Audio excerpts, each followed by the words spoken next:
Residents here say their feelings of fear mixed with a sense of disbelief as the deadly COVID-19 hit home. Family members who wanted to remain anonymous say the teacher has had no travel history. The two children, a 14-year-old and a 6-year-old, and the fellow teacher who tested positive have been hospitalized. Thankfully, 2 other relatives tested negative. If things like this happen and they turn them into a joke and trend on social media, maybe they understand this virus better than the rest of us. But maybe one day their eyes will be open, that this is serious, and realize that they should do as told by the president. The sprawling township of uMlazi has been in the news for all the wrong reasons recently. Several people were arrested for defying the lockdown regulations.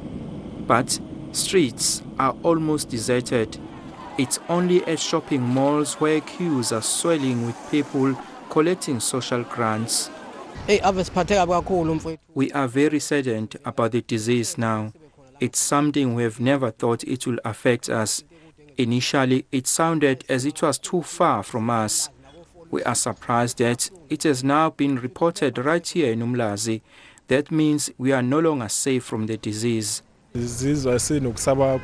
We are now living in fear because of this disease. It's now right here on our doorstep. Now that it has spread to uMlazi, we no longer feel safe.